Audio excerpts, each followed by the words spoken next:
जादुई पतीला की कहानी सालों पहले पीतल नगर में किशन नाम का एक किसान रहता था।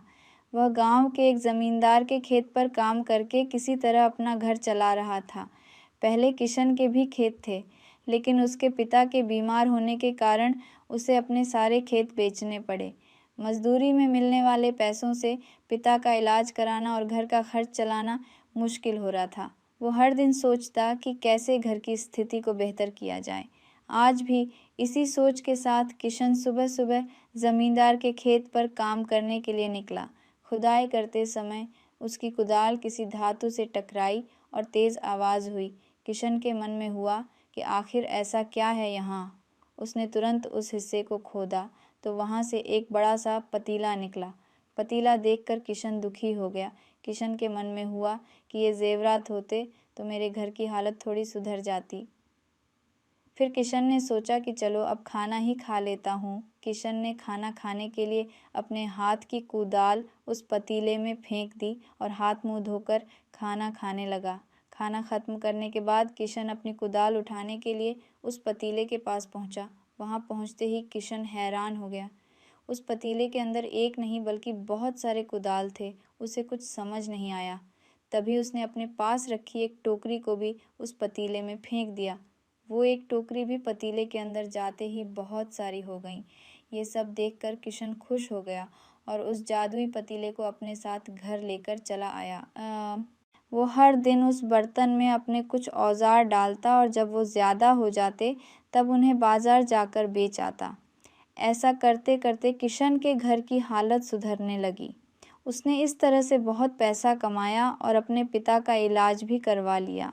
एक दिन किशन ने कुछ गहने खरीदे और उन्हें भी पतीले में डाल दिया। वो गहने भी बहुत सारे बन गए।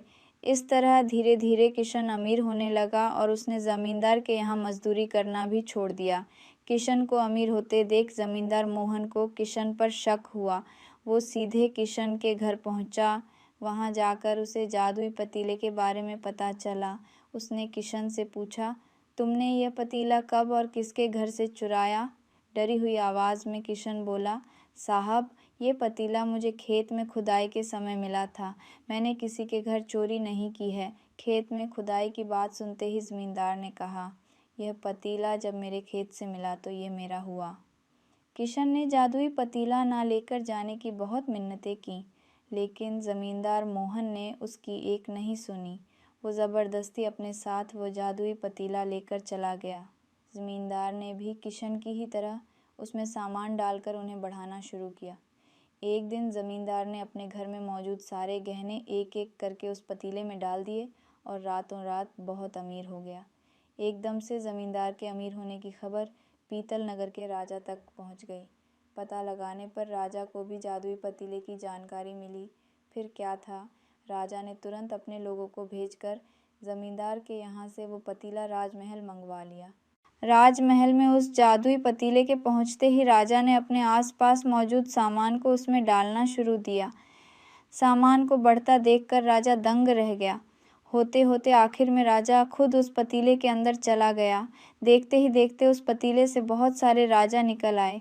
पतीले से निकला हर राजा बोलता, मैं पीतल नगर का असली राजा हूँ, तुम्हें तो इस जादुई पतीले ने बनाया है। ऐसा होते होते सारे राजा आपस में लड़ने लगे और लड़कर मर गए। लड़ाई के दौरान वो जादुई पतीला भी टूट गया।